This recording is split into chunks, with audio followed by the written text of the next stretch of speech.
BNP নেতাকে সারা রাত বেঁধে রাখলেন স্থানীয়রা। সোহাগ হত্যার ভিডিও না আসা পর্যন্ত সরকার কি করল, প্রশ্ন রুমিন ফারহানার। বিএনপি কি ৫ নম্বর দল, প্রশ্ন সালাউদ্দিনের। মিডফোর্ডে হত্যাকাণ্ড, খুনিকে কেন ধরা হচ্ছে না, প্রশ্ন তারেক রহমানের। এবং সর্বশেষ জানাবো, পদ্মা সেতুর টোল প্লাজায় বিক্ষোভ, ৪০ মিনিট যান চলাচল বন্ধ। এতক্ষণ শুনছিলেন সংবাদ শিরোনাম, এবারে বিস্তারিত। বিএনপি নেতাকে সারা রাত বেঁধে রাখলেন স্থানীয়রা। মানিকগঞ্জের দৌলতপুরে প্রবাসীর স্ত্রীর সঙ্গে মোহাম্মদ সিরাজুল ইসলাম মঞ্জেল নামে এক বিএনপি নেতার অনৈতিক সম্পর্কের বিষয়ে হাতে নাতে ধরার পর গাছের সঙ্গে বেঁধে রেখেছেন স্থানীয়রা। এ ঘটনার একটি ভিডিও সামাজিক যোগাযোগ মাধ্যমে ভাইরাল হয়েছে। পুলিশ ও স্থানীয় সূত্রে জানা গেছে, ওই প্রবাসীর স্ত্রীর ঘরে এক ব্যক্তির প্রবেশ নিয়ে এলাকায় দীর্ঘদিনের চাঞ্চল্য ছিল। গতরাতে মঞ্জেল ওই ঘরে ঢোকার পর স্থানীয়রা তাকে হাতে নাতে আটক করে এবং ভোররাত পর্যন্ত গাছের সঙ্গে বেঁধে রাখে। ধামসর ইউনিয়ন বিএনপির সাধারণ সম্পাদক লুৎফর রহমান পিন্টু ঘটনার সত্যতা নিশ্চিত করেছেন। তিনি বলেন, রাত ২টার দিকে স্থানীয়রা তাদের আটক করে গাছে বেঁধে রাখে। তারা দুজনই অনৈতিক সম্পর্কের কথা স্বীকার করেছেন। ওই নারীর প্রবাসী স্বামী এখন তাকে নিয়ে সংসার করবেন না বলে জানিয়েছেন। তবে অভিযুক্ত দুজনই দুজনকে বিয়ে করতে রাজি আছেন। এখন সামাজিকভাবে বিষয়টা মীমাংসার চেষ্টা চলছে। সেখানে নানা থানা পুলিশ এবং ইউপি চেয়ারম্যান উপস্থিত আছেন। তার বিরুদ্ধে সাংগঠনিক ব্যবস্থাও নেওয়া হবে বলে জানান তিনি। স্থানীয় ধামেশ্বর ইউনিয়ন বিয়ে পরিষদের চেয়ারম্যান মোহাম্মদ ইদ্রিস আলী বলেন, অভিযুক্ত দুজনই দুজনকে বিয়ে করতে রাজি আছেন। বিষয়টি মীমাংসার চেষ্টা চলছে। দৌলতপুর থানার ওসি আল মামুন জানান, বিষয়টি অবগত হওয়ার পরেই ঘটনাস্থলে পুলিশ পাঠানো হয়েছে। এ বিষয়ে থানায় কোনো কেউ অভিযোগ করেনি। অভিযোগ পেলে আইনি ব্যবস্থা নেওয়া হবে। সোহাগ হত্যার ভিডিও না আসা পর্যন্ত সরকার কি করল, প্রশ্ন রুমিন ফারহানার। বিএনপির সহ আন্তর্জাতিক বিষয়ক সম্পাদক ব্যারিস্টার রুমিন ফারহানা বলেছেন, সোহাগের হত্যাকাণ্ড নিয়ে অনেক কথা হচ্ছে। আমি যদি প্রশ্ন করি ১০০ মিটারের মধ্যে আনসার ক্যাম্প, তারা কি করলো? আমি যদি প্রশ্ন করি পুলিশ কি করলো? আমি যদি প্রশ্ন করি ভিডিও না আসা পর্যন্ত সরকার কি করলো? They have to answer it. তিনি বলেন, চেয়ারে বসে থাকতে ভালো লাগে, এটা আমরাও বুঝি। চেয়ারের মজা যদি নিতে হয়, চেয়ারের দায়িত্বও নিতে হবে। রুমিন ফারহানা বলেন, এদেশের মানুষ সামান্য নিরাপত্তা চায়, খুব বেশি কিছু চায় না। গত ৯ মাসে আমরা কি দেখলাম? বাংলাদেশে একটি নতুন সংস্কৃতি তৈরি হয়েছে, মবক্রেসি।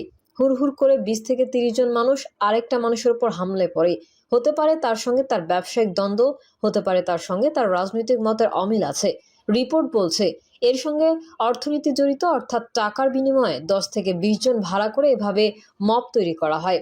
সরকারের প্রতি আহ্বান জানিয়ে রুমিন ফারহানা বলেন, যেটুকু ঐক্য হয়েছে সেটুকুই যথেষ্টের বেশি। মিডফোর্ডে হত্যাকাণ্ড, খুনিকে কেন ধরা হচ্ছে না, প্রশ্ন তারেক রহমানের। পুরান ঢাকার মিডফোর্ড হাসপাতালের সামনে হত্যাকাণ্ডের ঘটনাটিকে কোনো দল ভ্রান্তভাবে উপস্থাপন করছে বলে মন্তব্য করেছেন বিএনপির ভারপ্রাপ্ত চেয়ারম্যান তারেক রহমান। তিনি বলেন, যে ছেলেটি মারা গেছে তার সঙ্গে হয়তো যুবদলের সম্পর্ক আছে, কিন্তু আমরা যেটা খবর পেয়েছি যে খুন করছে বা যে হত্যা করছে তাকে অন্য জায়গা থেকে নিয়ে আসা হয়েছে। তারেক রহমান বলেন, তাকে ধরা হচ্ছে না, ধরা হলো অন্যদেরকে। তাকে আসামি এখন পর্যন্ত করা হয়নি বোধহয়। কেন হয়নি, কেন ধরা হচ্ছে না? আমাদের পক্ষ থেকে তো একবারও বলা হয়নি অমুককে ধরা যাবে না, তমুককে ধরা যাবে না। আমরা বরাবরই বলেছি, অন্যায়কারীর আইনের দৃষ্টিতে বিচার হবে। দলের সঙ্গে তার কি সম্পর্ক, কিছু যায় আসে না তাতে। তাকে দল কোনো রকম প্রশ্রয় দেবে না। কেউ যদি কোনো অন্যায় করে থাকে, তাহলে প্রশাসন ধরছে না কেন তাকে?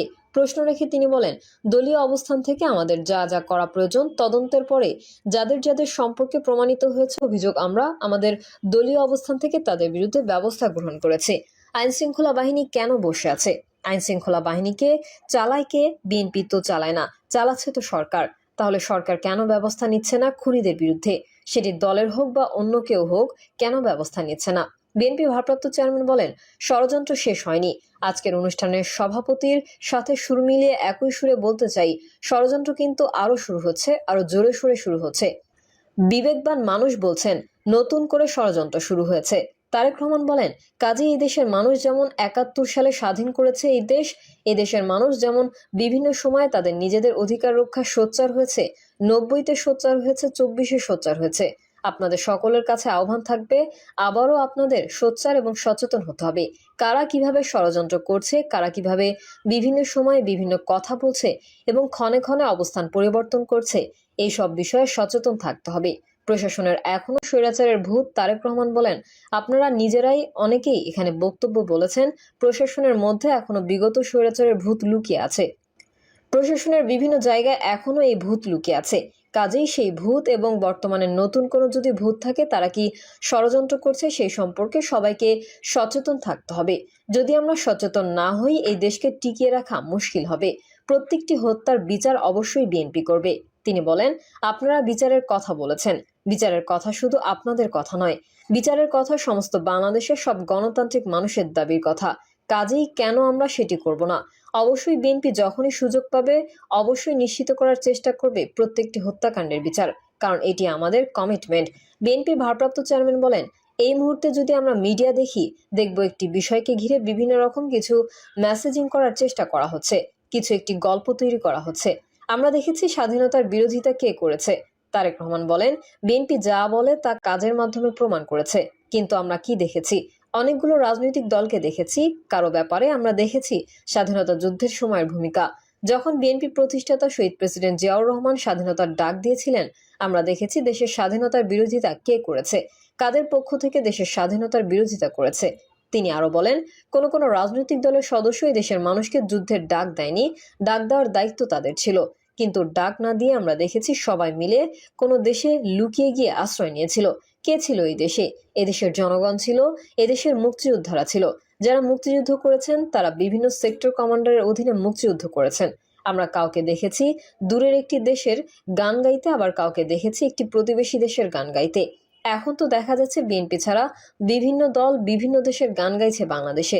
বিএনপি ভারপ্রাপ্ত চেয়ারম্যান বলেন, আমি জোর গলায় বলতে চাই, বিএনপি বিশ্বাস করে বাংলাদেশের জনগণ সব ক্ষমতার উৎস, বিশ্বাস করে বাংলাদেশের স্বাধীনতার সার্বভৌমত্বে, বিশ্বাস করে বাংলাদেশই সর্বপ্রথম এবং সর্বশেষ ঠিকানা। ক্ষমতায় গেলে ৩১ দফা বাস্তবায়নের অঙ্গীকারও ঘোষণা করেন তিনি। বিএনপি কি ৫ নম্বর দল? প্রশ্ন সালাউদ্দিনের। রাষ্ট্র সংস্কারের মৌলিক বিষয়গুলোতে ঐকমত্য প্রতিষ্ঠার লক্ষ্যে জাতীয় ঐকমত্য কমিশনের বৈঠক শেষে গণমাধ্যমের সামনে বক্তব্য রাখার সিরিয়াল পাওয়া নিয়ে ক্ষুব্ধ প্রতিক্রিয়া জানিয়েছেন বিএনপির স্থায়ী কমিটির সদস্য সালাউদ্দিন আহমেদ। এক পর্যায়ে তিনি প্রশ্ন করেন, বিএনপি কি ৫ নম্বর দল? ৫ নম্বরে গিয়ে কথা বলতে হবে। বৃহস্পতিবার রাজধানীর ফরেন সার্ভিস একাডেমিতে রাজনৈতিক দলগুলোর দ্বিতীয় ধাপের সংলাপের ১১তম দিনের অধিবেশন শেষে এই ঘটনা ঘটে। প্রিন্স বলেন, আমি তো মনে করেছি চলে গেছেন। তখন সালাউদ্দিন বলেন, এটা কোনো কথা? বিএনপি কি ৫ নম্বর দল? সবার আগে তারা গিয়ে বসে পড়ে।